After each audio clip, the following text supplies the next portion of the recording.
I've always had hesitations when it came to being a disciple. I didn't feel like I was capable of it. I didn't think that I had the tools. God had other people that were better than me at discipling, and I was willing to take that back seat.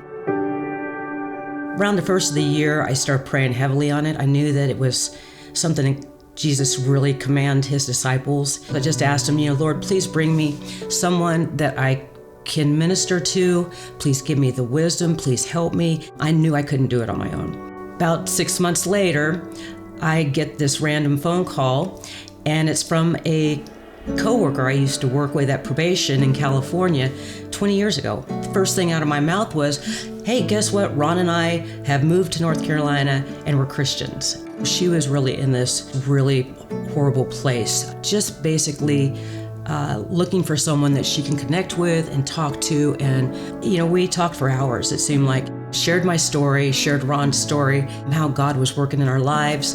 And she goes, I want that. I need that. I am battling with health issues. I'm wrestling with my sexuality. We were able to talk about a lot of her pain and her suffering. She didn't think that God loved her.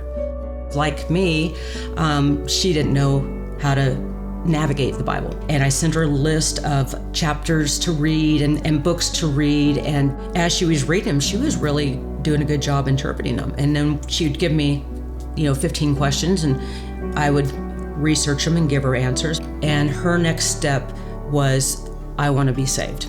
And so at that point, I shared with her, you have to come to the Father. You have to admit your sins.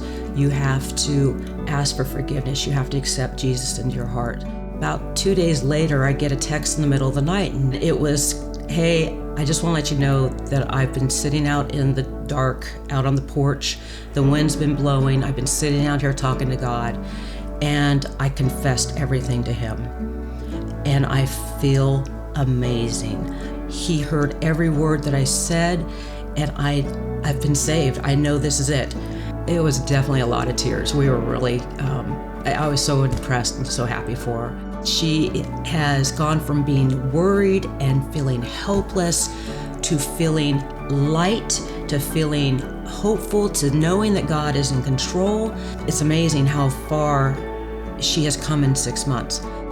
I know there's certain people that he puts in my life for a reason, and Kelly was definitely one of them.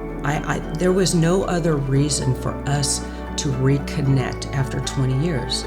I was very nervous. I didn't feel like I had the tools, but I didn't have to have that readiness. I just had to be obedient and talk to God and let him walk me through it. And I just think that that's in all of us, and that we're all equipped to do this. And regardless of if you feel ready or not, I just urge everybody to make that step and walk with God and be obedient, because he will lead the way.